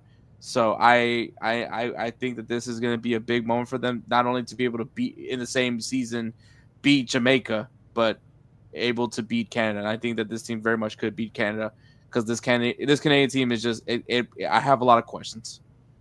Okay. Wow. By the way, I need to cap off my fun fact for Saudi Arabia. It was 1973, not 10 years ago, that they adopted the flag. But there was a new promotion or new awareness 10 years ago. No, I agree with everything you just said about what Guatemala can do to Canada. It's just a matter of can Canada keep focused at the end of the day, focus on the task at hand, and don't play above what you think you are. Play just who you are. Nick, what are your thoughts on this game? Canada, Guatemala, where are you going with this one? In a weird turn of events, I agree with what Hector said in terms of I think there's been some arrogance on Canada's side, and Guatemala has gotten better every Gold Cup. But I think the fact that Jesse Marsch seems like he's got a burning fire in his soul to not even beat the U.S., but just go up against them, and every time he can ding them, just dings them. I think Canada doesn't look ahead and they win this. I like it. By the way, I'm picking Canada, despite the fact I agree with everything Hector said about Guatemala's potential. I needed to clarify that. So, Vamos, Chapines, we're going to do it, guys. I believe in Central America. Look, I'm going to be really American right now and say I want an America-America matchup in the next round. And I would have it no matter who wins because North America is North America. Anyways, that was a map joke for everybody. All right, moving on to the last one. And the one I've been waiting for because I really want to hear Nick's statistics on this. So, Nick, you're going to go first. USA at minus 180 versus Costa Rica at plus 490. Who are you going with? And please provide us with these stats, because I'm actually really intrigued by this, because it doesn't look it on the field. It doesn't look comforting on the field watching the U.S. men's national team. Yeah, it seemed a little bit choppy at times. Also, you have to score goals and you have to keep them out, and it seems like the probably two weak links of this team is the goalie and the striker. But everything in between is doing good. The USA in this tournament for the Gold Cup, out of all the teams, has had the highest average possession at 67. They've only given up one goal, which was, if you see the goal, it's a goalie error. So although it's a goal given up, maybe a bad back pass by Tim Ream, it's not on the defense as much as it would be as if it's like, a cross in the box and they score. They've created the most big chances, 16, which a big chance is either a shot from close range or a one-on-one with the goalie. They've had the most touches in the opponent's box, and they've had the lowest expected goals. Expected goals is a tough stat. It's kind of like every shot there is signs of value from 0.0 to 1. And it's basically like where you are on the field. So like a long shot from outside the box might be like 0.1, whereas like a one-on-one chance is like a 0.98. And it basically is what it sounds like. How much, what's the expected chance you're going to score? They have, and then this is the last one.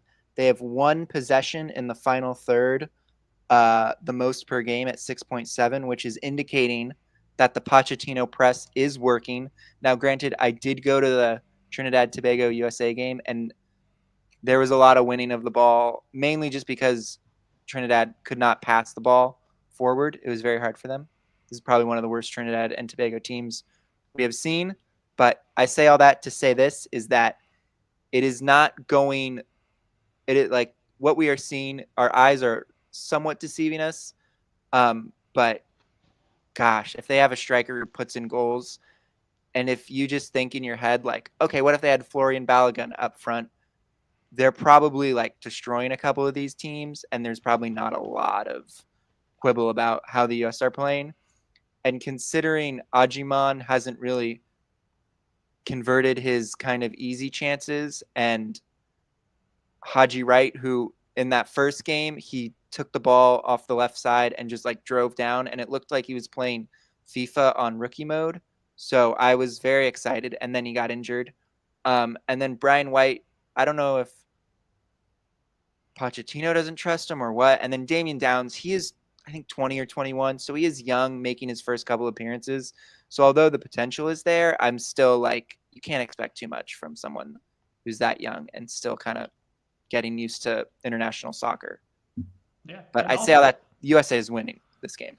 Yeah, and to your point about Downs, I do want to throw this out there that just for posterity's sake, also dealing with injury due to that fall where he definitely busted his hip, and then there was a fall after that where it was like his opposite hip, and I'm like, I don't know which side is hurt, but what if something's hurt that next day? Hector, what are your thoughts? Everything Nick just said. Also want to throw this out here. As much as Agumang has been hated on, I guess not hated on, but not loved. Hated on. Hated on is fine. Hated on seems fair. He is the fastest to his first 5 goals, least amount of games since Josie Altidore, who is the fastest. So, what are your thoughts about Agumang in this situation? Is he just not built for this game? And then also, who are you picking?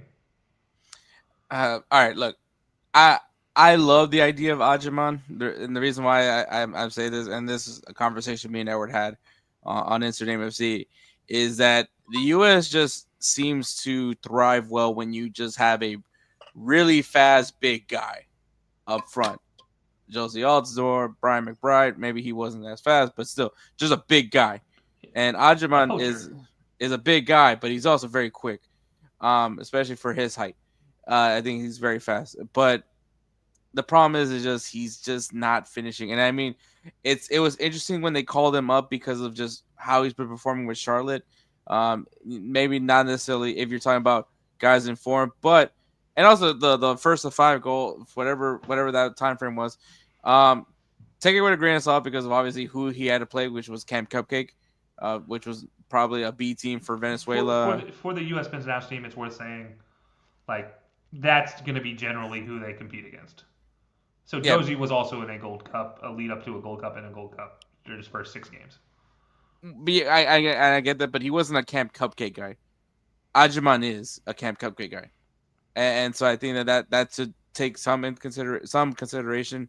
But yeah, he's just not take. I understand the. Now, I don't condone anybody giving any hate or hateful comments for somebody. That's not what I'm saying.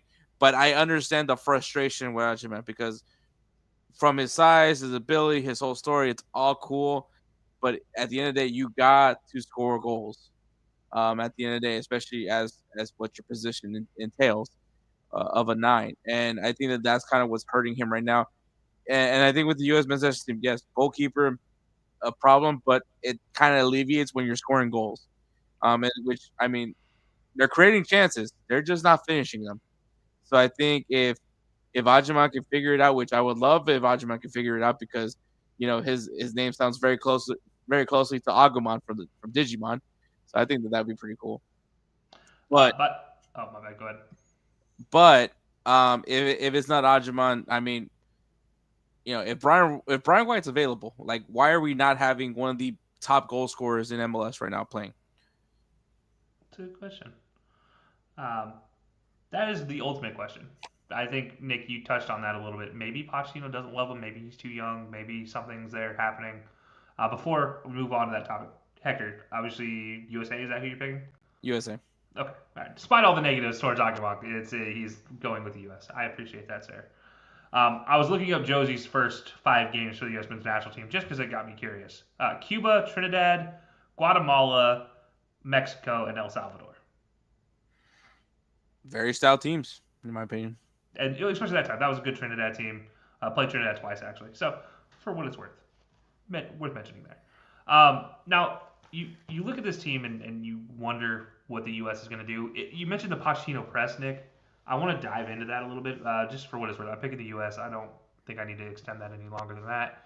But Nick, I want to dive into this Pochettino press. It looks like the U.S. isn't totally bought in all the way across every player, but it looks like the ones making the biggest impact. You look at Malik Tillman, you look at some of these even defenders stepping up and even out of their own defensive line to step up to stop the ball.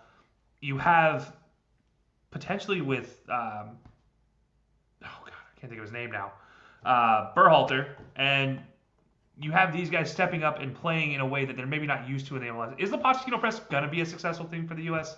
Do we just need to give it time? Does it need to be like what we saw with Jurgen Klopp and his ultra pressing style? Or is this something maybe we need to adapt it to the U.S. team differently? I think it's going to work.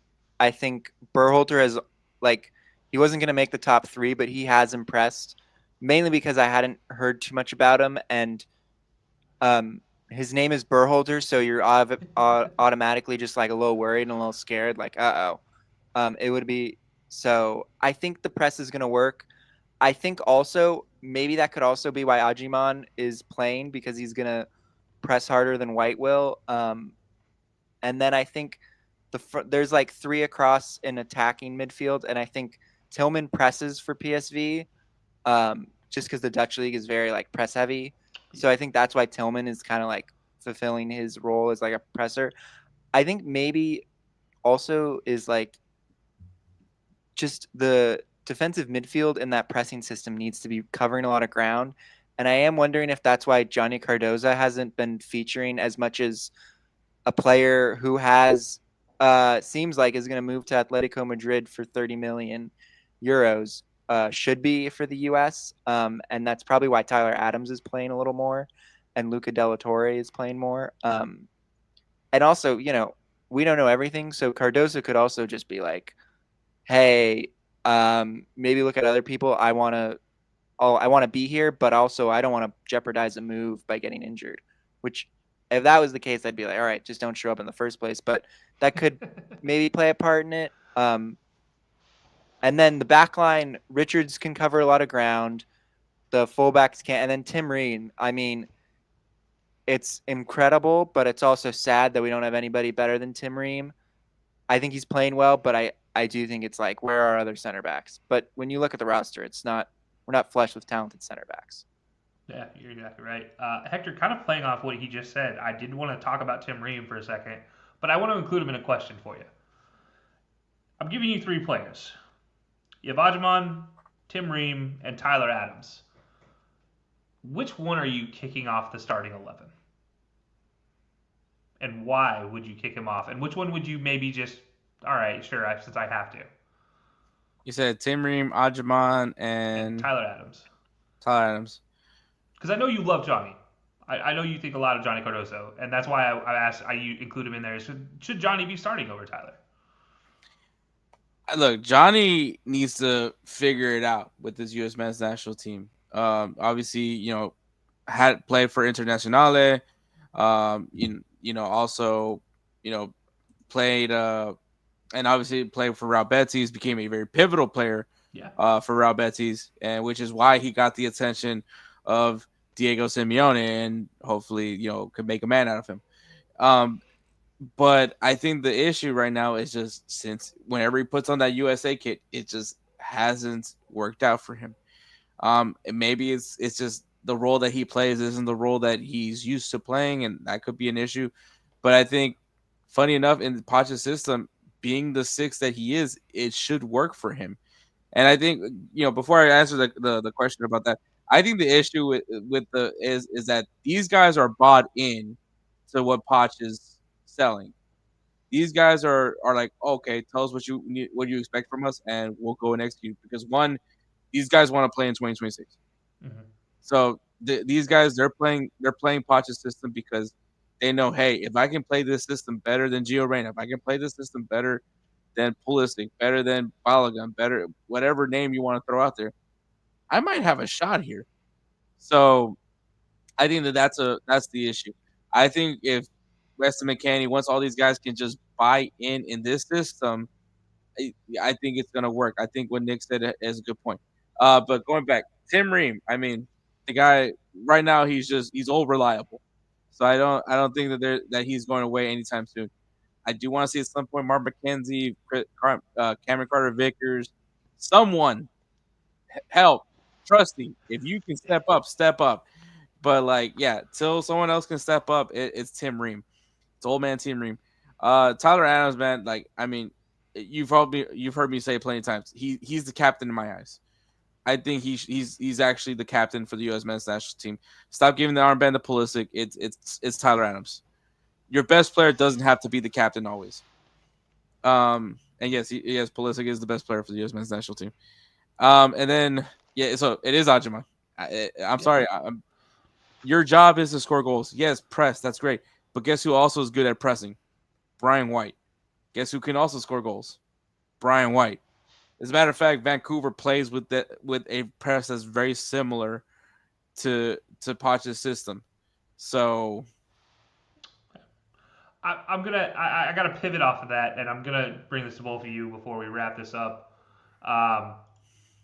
Who is the player for you that has possibly played themselves into a starting 11 or a bench role, a starring bench role, come 2026 as of right now? Who is that player for the U.S. men's national? Just because we're based in the U.S., so we got to keep it a little U.S. focused here. Because of that, who is the guy that you think is going to make a name for themselves on this roster so far? I mean, obviously Chris Richards already has a really good shot, but does he stay there? Does Willie Tillman play themselves in? Is it somebody like Berhalter? Is it Ajman who plays himself into that maybe backup 9 where we've always had questions about?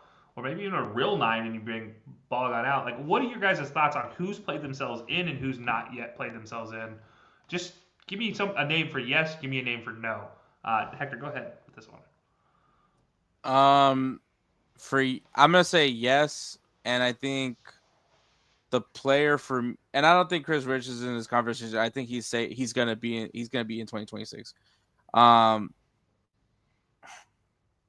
I think the player for me that at least has gotten a look that could be that guy on the fringe that might make that final cut is Jack McGlynn.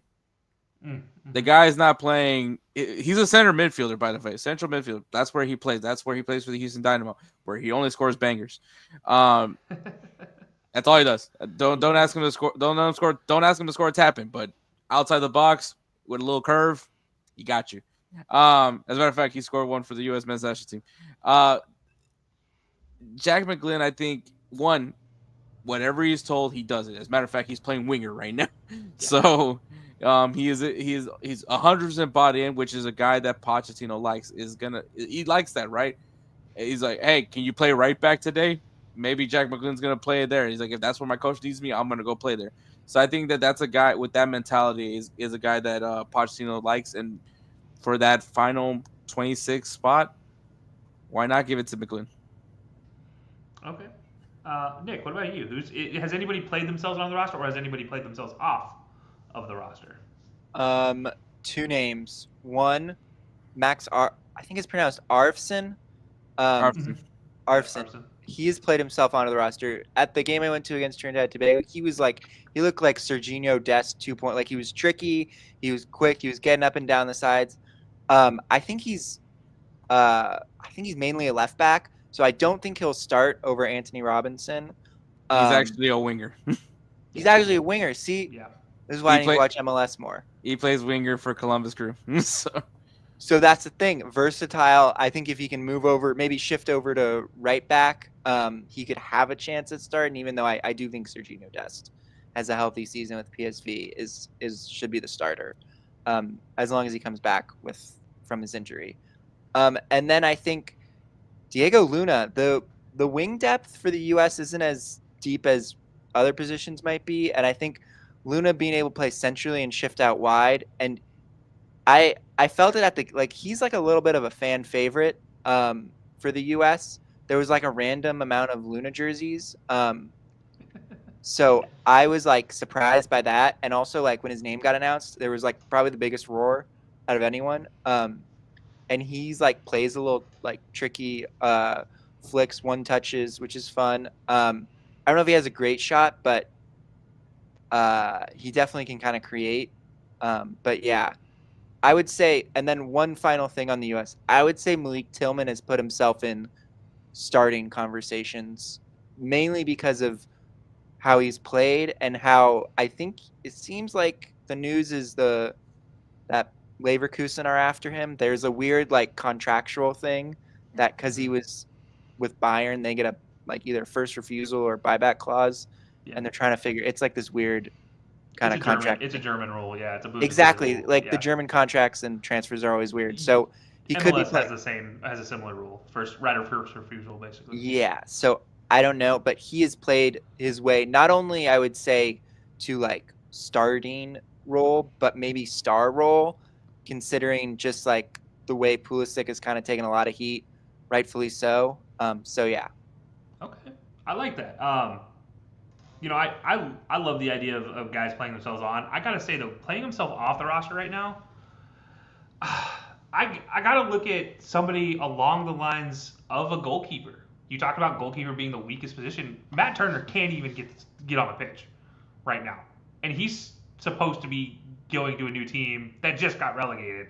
So what are we doing here with our number one not even being able to play during the group stage of a Gold Cup? Now our number two, if you can call him that, looks not great. Obviously, Zach Steffen, who is probably your number 1B, is not here in camp or not in this squad. But Matt Freese is supposed to be that guy. And I have yet to see a reason why I like Matt Freese. I don't. He's mishit the ball that led to the Haiti goal. Yes, Tim Ream put him in an awkward situation. I don't care. Your job as a goalkeeper, and speaking from experience, is to kick the heck out of it the other way if you can't pick it up. Just kick the living crap out of it. I don't care where. It can end up 17 rows up, hitting a small child. Pray for that child, but don't let it land in play. Number one rule. And if you're going to let it land in play, you'd be better off picking up with your hands, pick up the yellow card, run back to your goal line, and protect the goal. That's your job. Don't be stupid. His ability to pass pass to feet gives me questions. His goal kicks aren't great.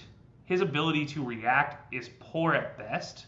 And I've never seen a goalkeeper that slow, an American goalkeeper, that slow at getting down and protecting his post. If I see another U.S. men's national team goalkeeper get beat at the near post, I will drive to Pochettino's house and I will say, please hire me for one day and let me teach these guys how to protect your near post. Because I'm tired of seeing a U.S. goalkeeper beat at their near post. It's so frustrating. It's the number one rule for a goalkeeper. Don't get beat at your post. Period. And it just keeps happening. So Matt Freese is my concern. And I'm going to throw Turner in there too, because I don't know who's going to be our goalkeeper if Zach Steffen's not healthy.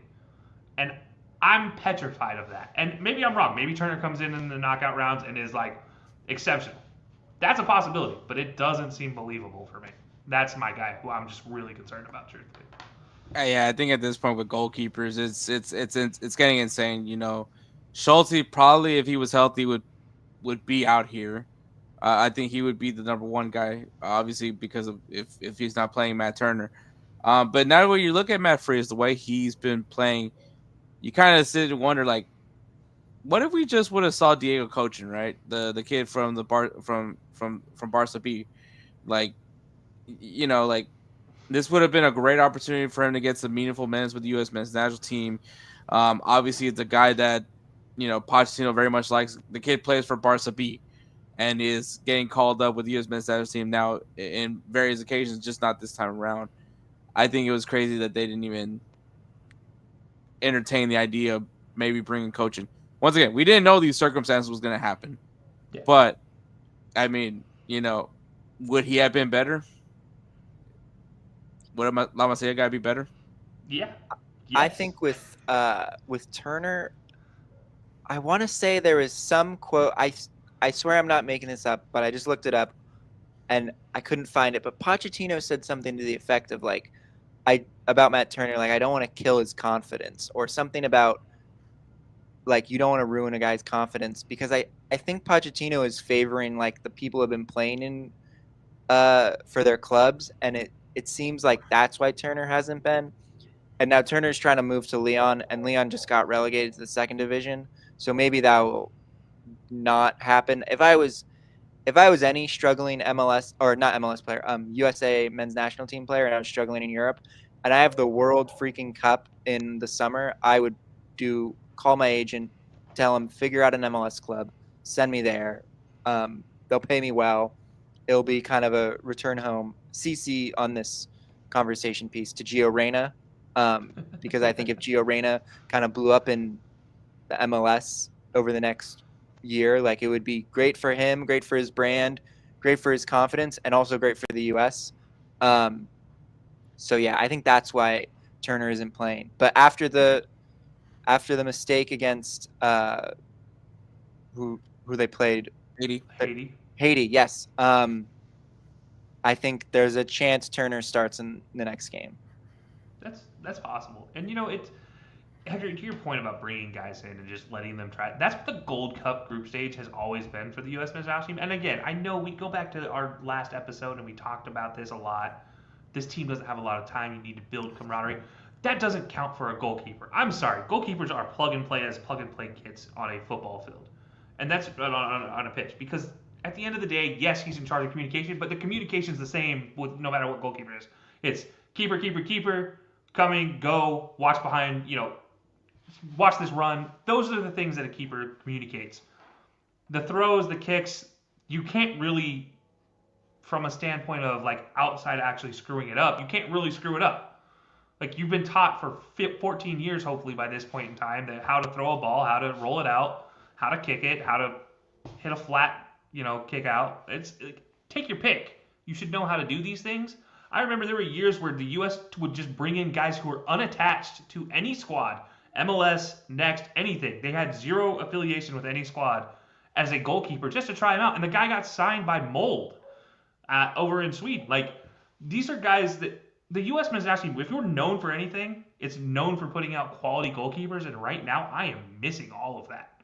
I see zero quality goalkeepers today in this team that I am excited to see going forward. And yes, I'm saying that with a complete caveat that Zach Steffen is not on the team. But I need to get that off my chest because that's been bothering the hell out of me with this U.S. men's national team. We have 3 goalkeepers and we've seen really one of them. And that's, what are we doing? We got to do better, right?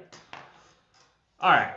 Well, that does it, guys. We picked our picks. I've made my rant about goalkeepers. I've picked my flag facts. So Let's sign off with a where do you find yourselves, guys? As if anybody who's been sticking around for almost 2 hours, I told you we would make it, but almost 2 hours. Hector, where do you can everybody find you? What days when you go live? How do they find your content? Every social media at Insert Name FC, pretty straightforward. Right now, Insert Name FC is currently taking a break, so there's no new episodes as far as that goes. But we will have a recap for the Gold Cup and a recap for Club World Cup whenever that final's over. So that will be kind of like we'll do a quick episode just for that. But aside from that, we're still on break. But obviously check all the great content here at Belly Up Sports, man. There's a lot of cool stuff that's being done here regularly, a lot of great shows here. So I would definitely say come check us out at Belly Up. There you go. Nick, how does everybody find you and your content? Visit bellyupsports.com.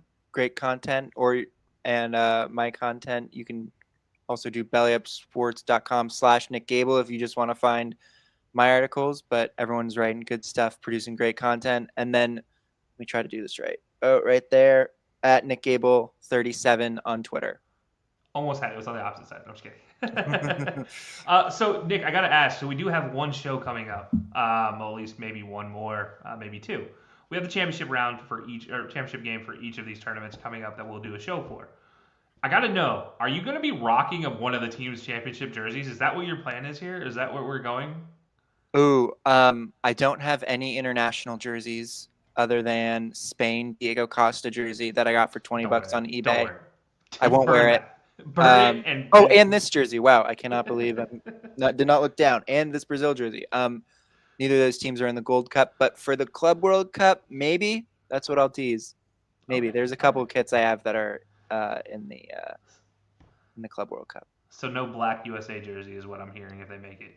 No, I need to get a USA jersey. I've always thought that's like the biggest thing missing from my kind of portfolio of jerseys. And I had a friend mention to me recently, he's like, we got to get ours for the World Cup. And I was like, yeah, let's do it. You'd be rocking the pinstripes? I like the white ones with the pinstripes. Those are nice. Yeah, I like the black, honestly. I love the new black style. Anyways, Hector knows I love jerseys. And literally, he brings me on his show just to talk jerseys half the time. Hector, as we go forward, are we making a jersey bet for anything, or are we just going to leave it? I mean, obviously, I'm still with the Inter Miami not winning an MLS Cup this season, so I'm keep it with that. All right, there it is, guys. All right, well, you can check out me and DJ at high_low_sports on X or high-low sports on everything else. But be sure to check out and subscribe to the YouTube Belly Up YouTube account. And yeah, enjoy your fun with flags, guys. Trust me, we had 2 of them this time. We had 4 of them in the last episode. Who knows what's going to be coming for the championship episode, but better be prepared because I'll have some championship fun facts for sure. Maybe put a crown on my head in the picture. Who knows? All right, guys. As always, we appreciate you for tuning in, and for Nick, Hector, DJ in the background, we appreciate you guys tuning in. We'll see you next time.